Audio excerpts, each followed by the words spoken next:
Hello hello hello. Welcome back to your very own channel Ayurveda gossips. आज हम पढ़ने वाले हैं वन शॉट लेक्चर जो कंफर्म करके देगा आपके पूरे के पूरे 25 मार्क्स इन द स्वस्थ वृत्त पेपर 2। तो अगर अभी तक कुछ नहीं पढ़ा है, डोंट टेक टेंशन, ये वीडियो आपको पूरा पूरा पूरा सिलेबस कवर करवाएगी। इसमें हम चैप्टर डिस्कस करने वाले हैं, चैप्टर 16 से लेके चैप्टर 20 तक। और ये हैं आपके 25 मार्क्स का कॉम्पोजिशन, जिसमें चैप्टर आएंगे disinfection, primary health care, mother and child health care, family welfare programme and preventive geriatrics. तो without wasting the time let's get started. सबसे पहले बात करते हैं डिसइंफेक्शन के बारे में। डिसइंफेक्शन में हमारे टॉपिक क्या है? किसी भी सिलेबस को पढ़ने से पहले, किसी भी चैप्टर को पढ़ने से पहले बहुत बहुत बहुत ज़रूरी होता है जानना कि इसमें सिलेबस क्या है। समझे गोचू? तो अभी हम पढ़ेंगे कि डिसइंफेक्शन में चैप्टर नंबर 16 डिसइंफेक्शन में हमारा सिलेबस हमें पढ़ना है, डेफिनेशन पढ़ना है ऑफ डिफरेंट टर्म जो कि डिसइंफेक्शन में यूज़ की जाती है, कितने तरीके का डिसइंफेक्शन होता है, नेचुरल एजेंट क्या होते हैं, फिजिकल एजेंट क्या होते हैं, केमिकल एजेंट क्या होते हैं डिसइंफेक्शन के, जो डिसइंफेक्शन है वो रिकमेंडेड प्रोसीजर क्या है अगर आपको फीसिस, यूरिन एंड स्पर्टम को डिसइंफेक्ट करना है, कमरे को डिसइंफेक्ट करना है। और लास्ट में हम पढ़ेंगे कि आयुर्वेदिक डिसइंफेक्शन मेथड क्या है। ओके, तो चैप्टर को स्टार्ट करते हैं। So let's move toward the chapter 16 disinfection. अब इसमें हमें ध्यान देना है, सबसे पहले क्या है डेफिनेशन। डेफिनेशन में हम पढ़ने वाले हैं कुछ ऑफ द कॉमन टर्म। सबसे पहले डिसइंफेक्शन क्या होता है?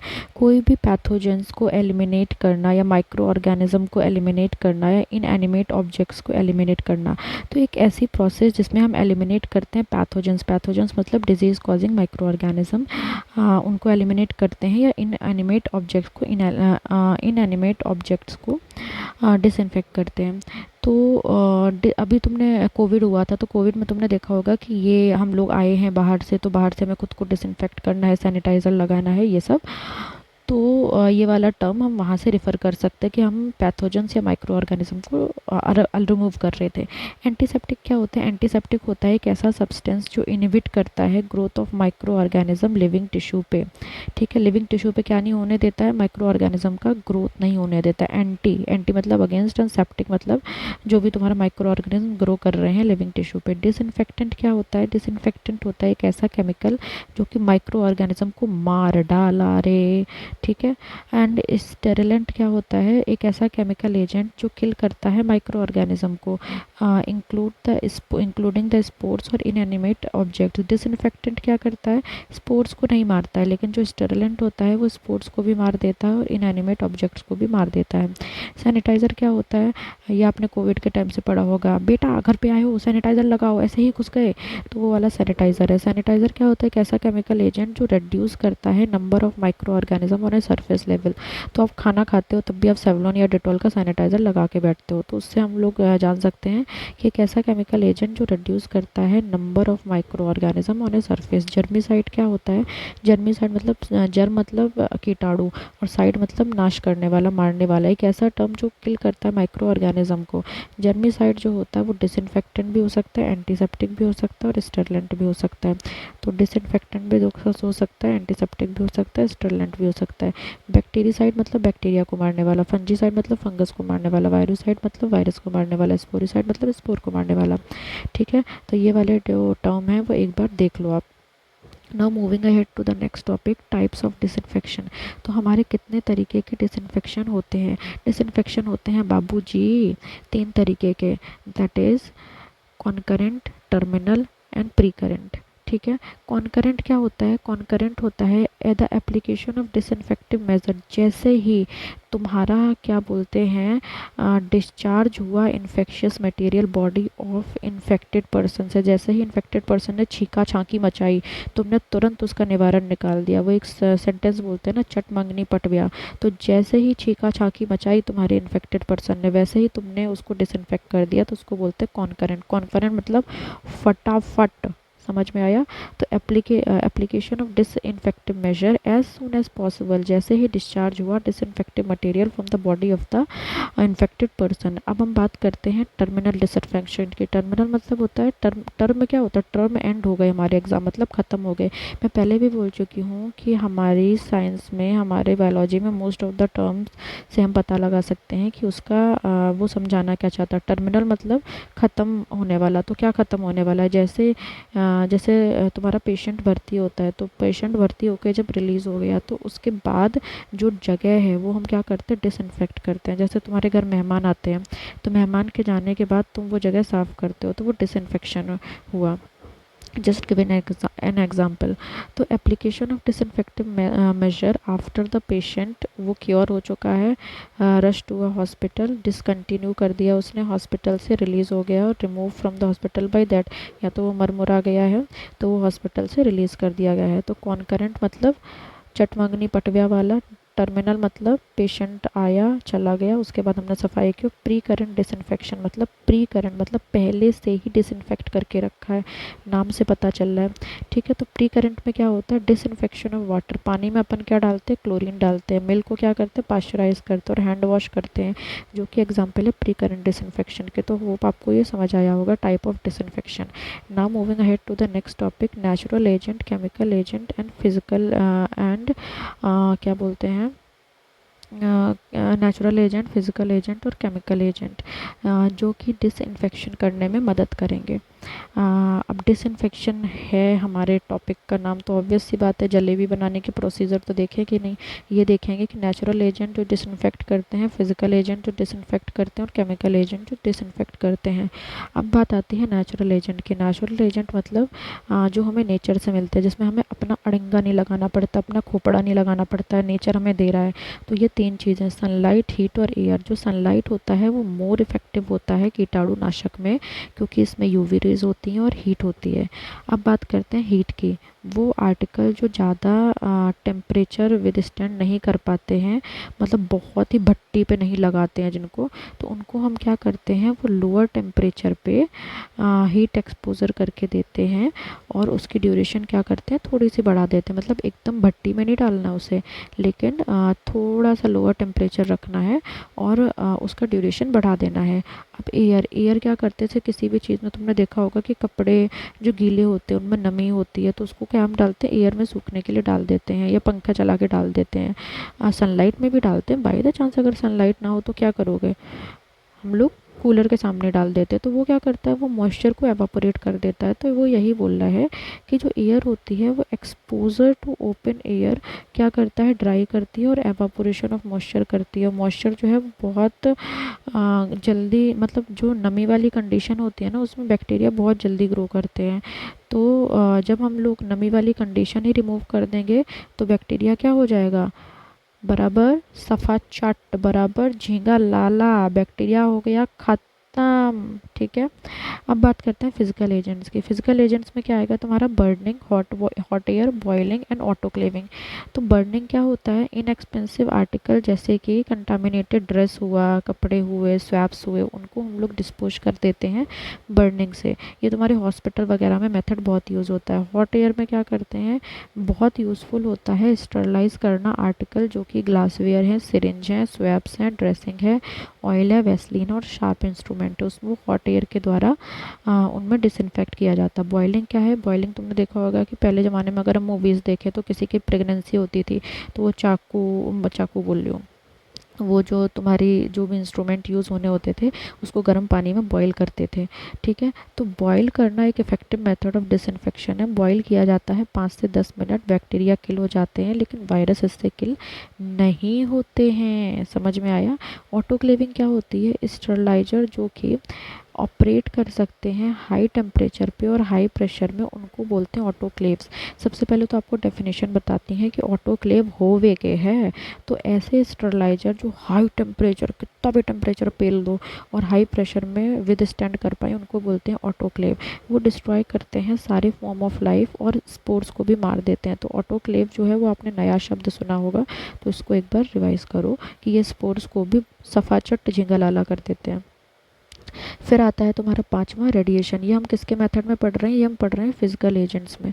ठीक है, अब बात आता है रेडिएशन। रेडिएशन में हम क्या पढ़ेंगे कि आयनाइजिंग रेडिएशन जो होती है वो इंक्रीजली यूज़ होती है स्टरलाइजेशन ऑफ बैंडेज, ड्रेसिंग और सर्जिकल इंस्ट्रूमेंट के लिए।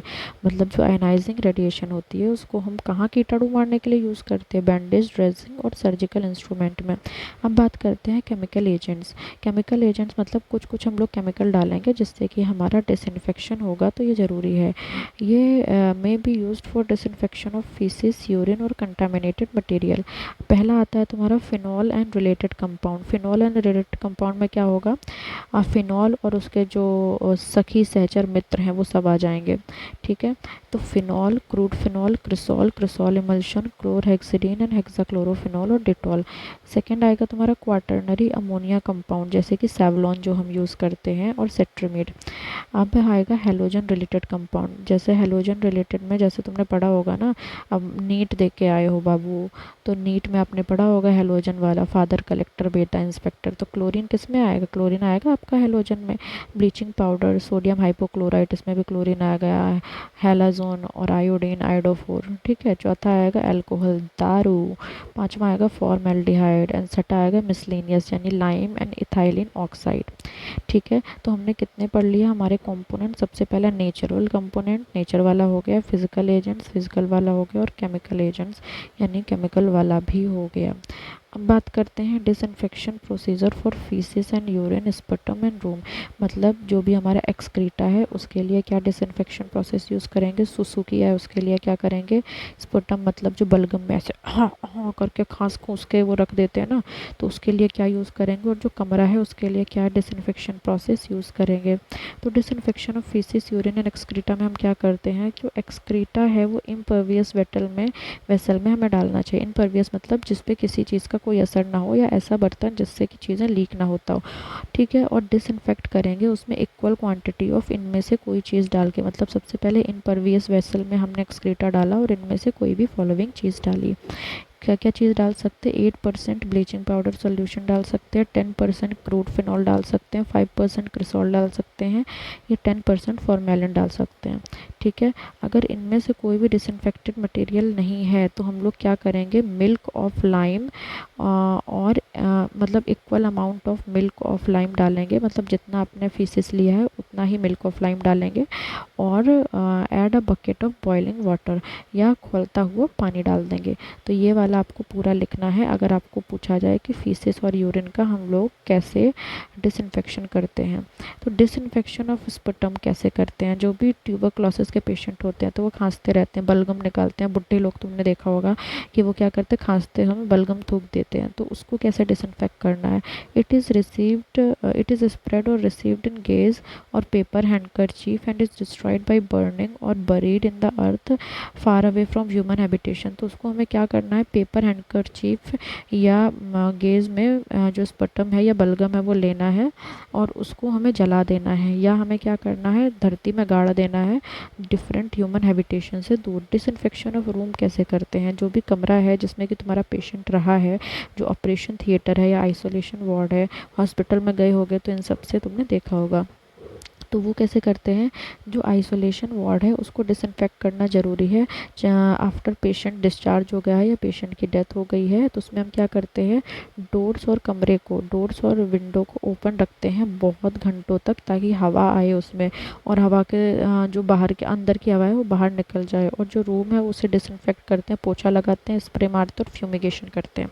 ठीक है, तो हमने फेसेस पढ़ लिया, हमने स्पटम पढ़ लिया, हमने रूम पढ़ लिया। तो ये आपको एक बार गौर से और लेक्चर देखना है।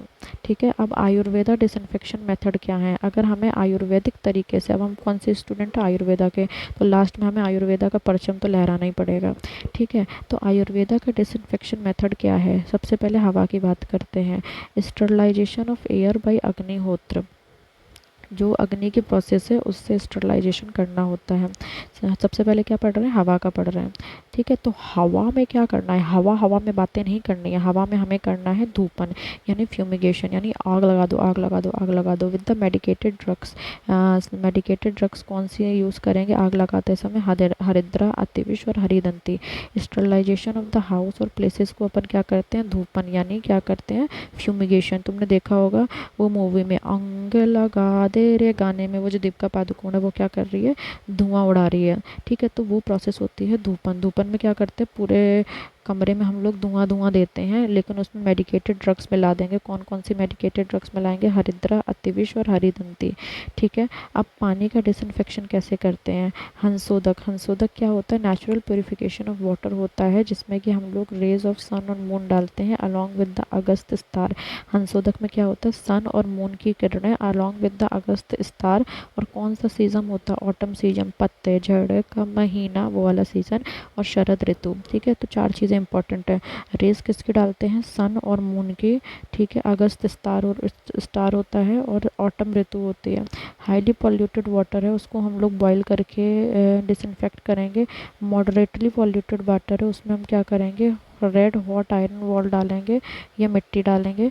और लेस पॉल्यूटेड वाटर है, उसको हम सूरज की किरणों में रख देंगे आगे। तो हाईली पॉल्यूटेड के बारे में क्या किया है, उबाल देंगे। मॉडरेटली पॉल्यूटेड मतलब हॉट आयरन बॉल या सैंड डालेंगे इसमें। और लेस पॉल्यूटेड मतलब हम लोग सनलाइट के प्रेजेंस में रखेंगे।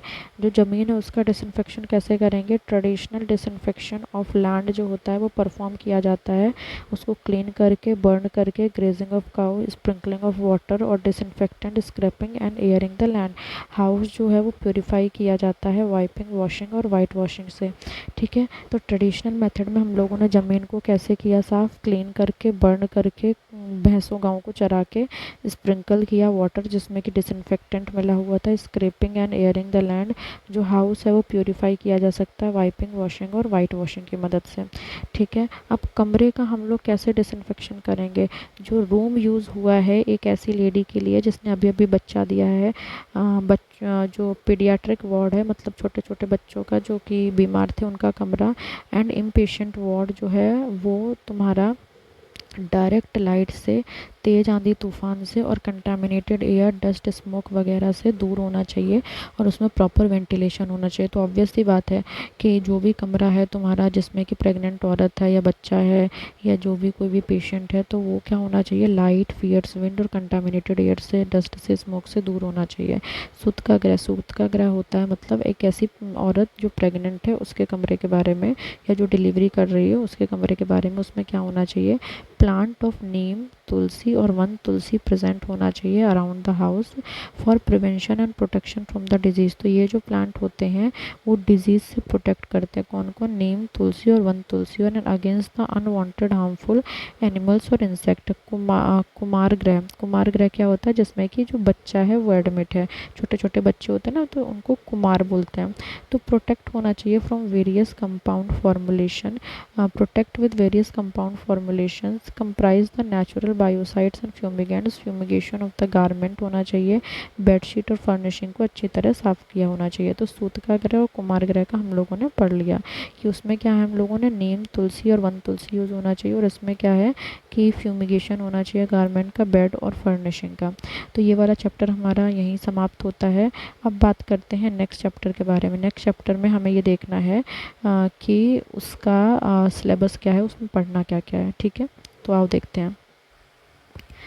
नेक्स्ट चैप्टर में बेटा हमारा ये सिलेबस है जिसमें कि अपन को पढ़ना है प्राइमरी हेल्थ केयर के बारे में, जिसमें हम बोलते हैं पीएचसी। आपने सुना होगा कि पीएचसी में ड्यूटी लगी है उनकी, तो पीएचसी होवे के है, प्रिंसिपल क्या होते हैं, एलिमेंट क्या होते हैं पीएचसी के, लेवल ऑफ हेल्थ केयर क्या होते हैं, स्ट्रक्चर क्या होता है पीएचसी का, विलेज लेवल पे, सब सेंटर लेवल पे। ठीक है, कम्युनिटी हेल्थ सेंटर के हुए हैं, रूरल हॉस्पिटल लेवल के हुए हैं, और प्राइमरी हेल्थ केयर का रोल क्या, primary health care health insurance में क्या काम आता है, प्राइवेट एजेंसीज़ क्या हुए हैं, वॉलंटरली हेल्थ एजेंसीज़ क्या होते हैं, एनजीओ क्या होते हैं आयुष सेक्टर में, और role of Ayurveda in the primary health care. तो ये हमारा सिलेबस है जिसको अभी हम कवर अप करने वाले हैं फटाफट। ठीक है, चलो मूव करते हैं। तो चैप्टर 17 प्राइमरी हेल्थ केयर में सबसे पहले हमें ये फोकस करना होगा कि प्राइमरी हेल्थ केयर का मतलब क्या है। अगर हम बोलते हैं बेटा ये चीज़ तो बहुत प्राइमरी है, आपको आनी चाहिए, तो प्राइमरी का मतलब क्या होता है कि वो बेसिक है भाई। हर इंडिविजुअल को ये हेल्थ केयर फैसिलिटी मिलना बेसिक है। प्राइमरी मतलब बेसिक चीज़ें जो इंडिविजुअल को मिलनी चाहिए। तो डेफिनेशन क्या है प्राइमरी हेल्थ केयर की, आइए देखते हैं। इसेंशियल केयर जो कि यूनिवर्सली एक्सेसिबल होनी चाहिए इंडिविजुअल को and acceptable to them through their full participation, और ऐसी कॉस्ट पे जो हर एक बंदा अफोर्ड कर सके। मतलब प्राइमरी का मतलब यहीं से ये है कि ऐसी केयर जो हर कोई अफोर्ड कर सके, हर किसी के लिए एक्सेसिबल हो और उनका फुल पार्टिसिपेशन हो पाए। ठीक है, तो हेल्थ क्या है, फंडामेंटल ह्यूमन राइट है रिक्वायरिंग द स्टेट रिस्पॉन्सिबिलिटी और ग्लोबल गवर्नमेंट एफर्ट, जिससे कि हेल्थ केयर सर्विसेज हमारे देश में अच्छी हो। हेल्थ केयर जो है वो प्रिवेंटिव, क्यूरेटिव और रिस्टोरेटिव एंड प्रमोटिव सर्विस है जो कि प्रोवाइड की जाती है official and non official agencies के द्वारा हमारे सिटीजन्स को। तो principal and elements of primary health care क्या है। प्रिंसिपल्स, सबसे पहले बात करते हैं प्रिंसिपल्स की। प्रिंसिपल्स यानी कायदे, कानून, प्रतिष्ठा, अनुशासन, सूर्यवंशम, जो भी आप देखते हो मूवी। ठीक है, तो प्रिंसिपल्स क्या होने चाहिए पीएचसी के। Equitable distribution, community participation, intersectoral coordination and appropriate technology. ठीक है, तो इक्विटेबल डिस्ट्रीब्यूशन, इसको खोल खोल के पढ़ते हैं। इक्विटेबल डिस्ट्रीब्यूशन क्या होता है, कोई भी बंदे को caste, sex, religion, nationality, rich, poor, urban, rural, इसके बेसिस पे ये नहीं बोलना चाहिए कि तू हाई कास्ट का है तो पहले इलाज कराएगा, तू लो कास्ट का, या तू मर्द है तू औरत है तू पहले कराएगा तू बाद में कराएगा। तो इसके बेसिस पे कोई भी पार्शियलिटी नहीं होनी चाहिए। इसका होता है इक्विटेबल डिस्ट्रीब्यूशन। ठीक है, अब नेक्स्ट पढ़ते हैं कम्युनिटी पार्टिसिपेशन। उससे पहले जो इक्विटेबल डिस्ट्रीब्यूशन है उसका हमारा मकसद क्या है, किसी भी चीज़ का मकसद के होवे है। तो जो प्राइमरी हेल्थ केयर स्ट्रैटेजी है वो फोकस करती है इक्विटी के ऊपर। इक्वालिटी होनी चाहिए। इक्विटी किस में होनी चाहिए, हेल्थ सर्विस डिस्ट्रीब्यूशन में होनी चाहिए। हर किसी को इक्वल एक्सेस मिलना चाहिए रिगार्डलेस ऑफ देयर एलिजिबिलिटी और एबिलिटी टू पे। ये नहीं कि कोई ज़्यादा पैसा दे सकता है तो उसका अच्छे से इलाज करो, जो ज़्यादा नहीं दे सकता है तो उसका बाद में करो या इलाज ही ना करो। कम्युनिटी पार्टिसिपेशन क्या होता है कि कोई भी जो कम्युनिटी है, नाम से पता चल रहा है बेटा कि कम्युनिटी को पार्टिसिपेट करना चाहिए, इन्वॉल्वमेंट होना चाहिए कम्युनिटी का, इंडिविजुअल को और फैमिली का, हर एस्पेक्ट में कम्युनिटी हेल्थ का। जो कम्युनिटी इन्वॉल्वमेंट होता है प्राइमरी हेल्थ केयर में वो क्रूशियल होता है, जिससे कि और इसमें सोशल अवेयरनेस होनी चाहिए, सेल्फ रिलायंस होना चाहिए, एक्सेप्टेंस होना चाहिए, reduce distance between provider and consumer. This involve active participation planning में, इम्प्लीमेंटेशन में और मेंटेनेंस ऑफ हेल्थ सर्विसेज में। इंटरसेक्टोरियल कोऑर्डिनेशन, इंटरसेक्टोरियल कोऑर्डिनेशन मतलब हर किसी जो तुम्हारा सेक्टर है उसको कोऑर्डिनेट करना चाहिए ताकि प्राइमरी हेल्थ केयर सर्विसेज मिल पाए अच्छे से।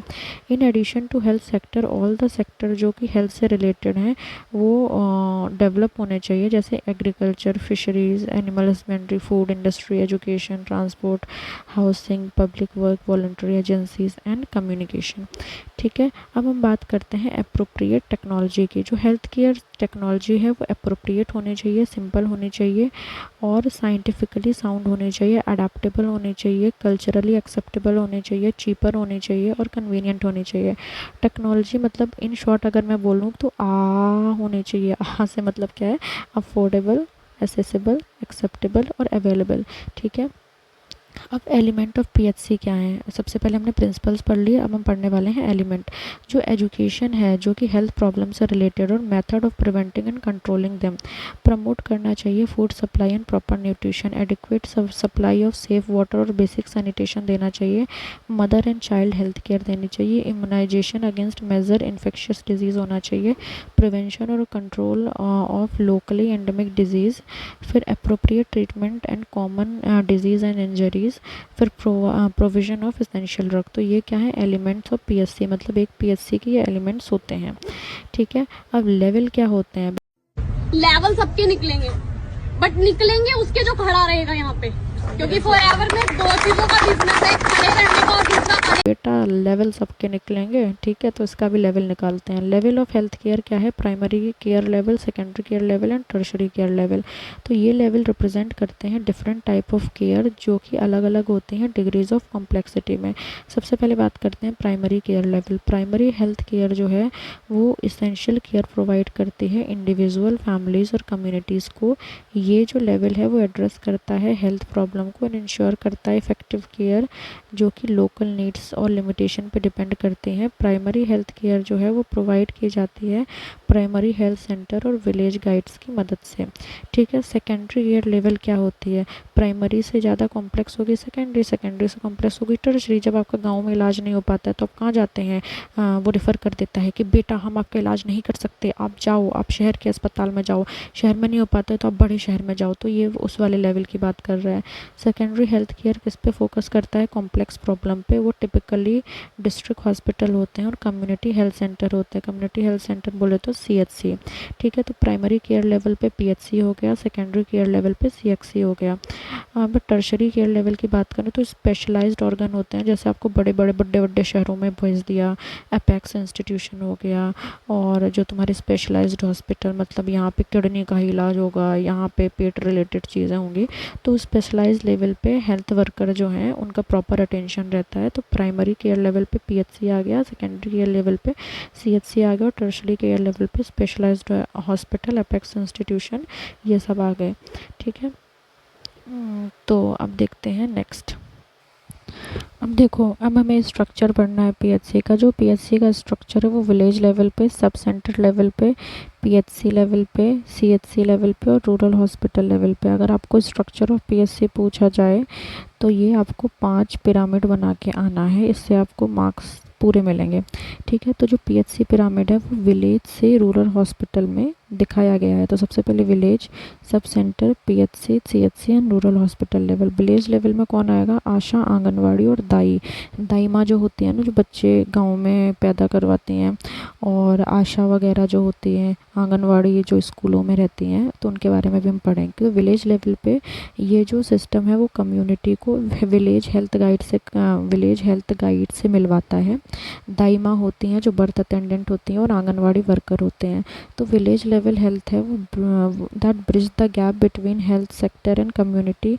ये फॉलोइंग स्कीम पे काम करता है: आशा स्कीम, ICDS स्कीम और ट्रेनिंग ऑफ लोकल दाई। जब कोई भी गांव है, गांव के अगर जो लोकल लोग हैं वो आपस में इंटरेक्ट करेंगे तो ये सारी मुसीबतें सॉल्व हो जाएंगी। तो इसीलिए दाई माँ हुआ, आंगनवाड़ी हुए, वो उसी गाँव के लोग होते हैं। आशा क्या होती है? एक्रेडिटेड सोशल हेल्थ एक्टिविस्ट होती है, वो उसी गांव की होनी चाहिए। एक ऐसी वुमेन जिसकी एज 25 से 45 साल की हो और इसके ने 8वीं तक पढ़ाई की हो। उसकी रिस्पॉन्सिबिलिटी क्या होती है? उसकी रिस्पॉन्सिबिलिटी होती है प्रोवाइड करना information to the community about health, provide करना information about pre and post pregnancy health, provide information about minor disease elements, provide information about proper sanitation.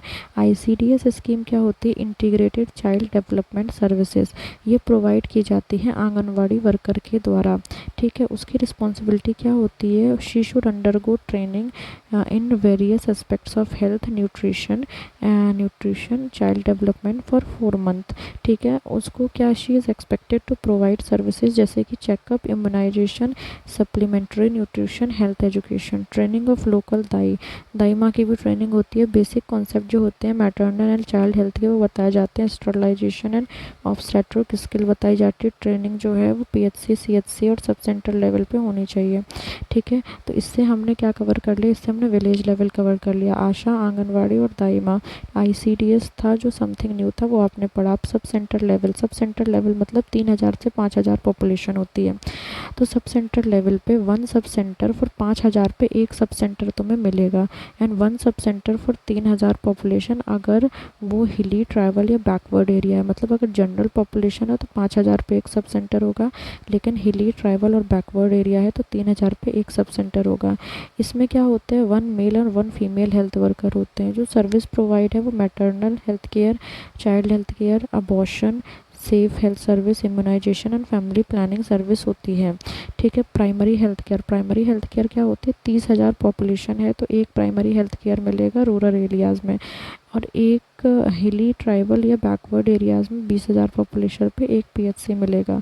ये जो सेंटर होता है वो curative, preventive and promotive aspects का होता है, इसीलिए इसे PHC बोलते हैं। To provide PHC to the community through primary health centre achieve और मेंटेन करता है standard of quality care to make service more responsible and sensitive to the needs of community. Function क्या है इसके? मेडिकल केयर प्रोवाइड करता है, OPD service, 24 hour emergency service, in patient service, family plan करता है, medical termination of pregnancy, safe water supply, basic sanitation, school health service, adolescent health care, prevention and control of epidemic disease and education about the health. Staff क्या रहता है PHC में? PHC में staff रहता है medical officer, यानी health worker रहेगी female, health worker mail रहेगा और हेल्थ असिस्टेंट रहेंगे मेल और फीमेल। हम बात करते हैं कम्युनिटी हेल्थ सेंटर लेवल की। कम्युनिटी हेल्थ सेंटर लेवल है वो स्पेशलाइज्ड होते हैं किसमें? सर्जरी में, मेडिसिन में, ऑप्स में, गायनी में, पीडिया में, एक्सरे और ब्लड बैंक वगैरह में। कम्युनिटी हेल्थ सेंटर जो है वो secondary level of health care होता है। मैंने पहले बताया था primary, secondary and tertiary level of health care. तो प्राइमरी लेवल में क्या आया था? पीएचसी आया था। सेकेंडरी लेवल में क्या आएगा? सीएचसी आएगा। तो सीएचसी किस में आता है? Secondary level of health care में। ऑब्जेक्टिव क्या होते हैं? Objective service in the CHC, care और रूटीन की जाती है, सर्जरी और मेडिसिन से रिलेटेड 24 आवर डिलीवरी सर्विस दी जाती है, इमरजेंसी और इसेंशियल ऑप्स केयर की जाती है, सेफ अबॉर्शन किया जाता है, delivery of national health programme services किए जाते हैं। अदर सर्विसेज क्या है? ब्लड स्टोरेज डिवाइस होती हैं, लेबोरेटरी सर्विस होती है, एम्बुलेंस सर्विस होती है। अब बात करते हैं रूरल हॉस्पिटल। ये चार्ट जो मैंने आपको बताया था, तो इसमें हमने क्या क्या पढ़ लिया? विलेज पढ़ लिया, सब सेंटर पढ़ लिया, पीएचसी पढ़ लिया, सीएचसी पढ़ लिया।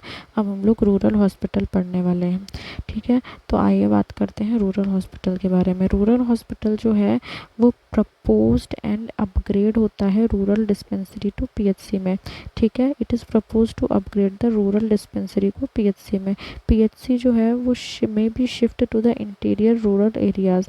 It is propose to convert sub divisional hospital into sub divisional health centre, ठीक है। तो रूरल हॉस्पिटल जो है वो सबसे बड़ी ब्रांच होती है जो हमारा सेटअप है। अब बात करते हैं कि कुछ पॉइंट जो हैं वो हमारे सिलेबस से रह गए हैं, तो वो भी कवर कर लेते हैं। तो बेटा जी हमारे सिलेबस में एक और टॉपिक था primary health care in different sector, मतलब डिफरेंट सेक्टर का रोल क्या होता है प्राइमरी हेल्थ केयर में। हेल्थ इंश्योरेंस स्कीम जैसे कि आयुष्मान भारत प्रधानमंत्री योजना इंश्योर करता है universal access to secondary and tertiary care services. तो क्या है तुम्हारा आयुष्मान भारत प्रधानमंत्री योजना। प्राइवेट सेक्टर की अगर मैं बात करूँ तो ये प्रोवाइड करता है 70% of out patient and 60% of in patient care, supports government effort in the health delivery. Voluntarily health service क्या है? बहुत सारी हेल्थ सर्विस है जो अपनी मर्जी से आती हैं और सपोर्ट करती हैं हेल्थ केयर इंडस्ट्री में, जैसे कि Indian red cross society, family planning association and tuberculosis association of India, ठीक है। नॉन गवर्नमेंटल ऑर्गेनाइजेशन, जैसे आपने सुना होगा वो तो एनजीओ में काम करती है, तो एनजीओ का फुल फॉर्म क्या है? Non governmental organisation. वो एक्टिवली पार्टिसिपेट करते हैं कम्युनिटी अवेयरनेस में, सैनिटेशन, फैमिली वेलफेयर में और डिजीज़ कंट्रोल प्रोग्राम में, जैसे कि हुआ सेवा एंड केयर इंडिया, ये फेमस एनजीओ हैं हमारे देश के। आयुष सेक्टर क्या करता है? इंटीग्रेट करता है आयुर्वेदा, योगा, यूनानी, सिद्ध और होम्योपैथी को पीएचसी में, जिससे कि हॉलिस्टिक और प्रिवेंटिव हेल्थ केयर अप्रोच बनती है। अब बात करते हैं, since we are Ayurvedic students, तो इसमें हम लोग पढ़ेंगे कि आयुर्वेदा का रोल क्या है पीएचसी में। आयुर्वेदा जो है वो वाइटल रोल प्ले करता है in strengthening the PHC through preventive, promotive and curative measure. Preventive expect क्या है? फॉलोइंग प्रिंसिपल ऑफ स्वस्थ स्वास्थ्य रक्षणम, maintaining the health of the healthy through दिनचर्या, ऋतु एंड सदवृत्त। मतलब कि आप जैसे बोलते हैं ना कि किसी भी बीमारी को होने से पहले यह है कि बीमारी होने ही ना दी जाए, तो वो ये बोलता है कि दिनचर्या, ऋतुचर्या और सदवृत्त को मेंटेन करो, स्वास्थ्य रक्षणम। प्रमोटिव एक्सपेक्ट जैसे कि हमें रसायन ड्रग यूज़ करनी चाहिए, जैसे च्यवनप्राश हुआ, गुड़चू हुआ, अमलकी हुआ, त्रिफला हुआ, जिससे कि इम्यूनिटी और वेलबींग बढ़ती है। क्यूरेटिव एक्सपेक्ट क्या है? कि use of simple herbal remedies for the natural elements, जैसे कि cough, fever, digestive at PHC level. ये अब कोविड वगैरह हुआ था तब बहुत ज़्यादा इसका इस्तेमाल हुआ था। कम्युनिटी में अवेयरनेस फैलाई जानी चाहिए, आयुर्वेदा बेस्ड एजुकेशन कैंप लगाए जाने चाहिए लाइफस्टाइल प्रैक्टिसेस को इम्प्रूव करने के लिए। Integration in PHC through the national Ayush mission, that is नाम। आयुष डिस्पेंसरी जो है वो पीएचसी से अटैच की जाती है और सीएचसी से अटैच की जाती है, जिससे कि इंटीग्रेटेड हेल्थ केयर होती है, ठीक है। Next is integration of Ayurveda in PHC. Community health care की अगर मैं बात करूँ तो कम्युनिटी हेल्थ केयर में मॉडर्न मेडिसिन भी आती है, आयुष सिस्टम भी आता है। आयुष सिस्टम क्या करता है, प्रिवेंट करता है, हॉलिस्टिक अप्रोच डेवलप करता है, लाइफस्टाइल को सुधारता है। जबकि मॉडर्न मेडिसिन क्या करता है, प्रिवेंशन करता है, क्योर करता है और रिहैब करता है। तो ये वाला हम चार्ट बाद में बना सकते हैं। With this we are finally concluding our this section. तो पार्ट 1 में हमने क्या पढ़ा है, पार्ट 1 में हमने पढ़ा है सिलेबस के बारे में, डिसइंफेक्शन नाम के चैप्टर के बारे में, और हमने क्या पढ़ा है, और हमने प्राइमरी हेल्थ केयर पढ़ा है। ये हमारा पार्ट 1 ख़त्म हुआ। इसी का पार्ट 2 कंटिन्यू करने के लिए हम बाकी के चैप्टर कवर करेंगे। और बेटा जी हमारे बाकी के चैप्टर क्या हैं, बाकी के चैप्टर हैं हमारे mother and child health care, फिर है हमारा फैमिली वेलफेयर प्रोग्राम और प्रिवेंटिव जेरियाट्रिक्स। तो ये 3 चैप्टर हम पार्ट 2 में कवर करेंगे। इससे कि आपके कितने मार्क्स कंफर्म है, आपके 25 मार्क्स कंफर्म है। आप पार्ट 1 और पार्ट 2 दोनों देखिए फॉर 25 मार्क्स अप्रूव्ड। ठीक है, इसको पूरा रिवाइज करो और नेक्स्ट चैप्टर नेक्स्ट जो पार्ट 2 है उसे अभी जाके देखो। ठीक है, तब तक के लिए बाय बाय, टेक केयर।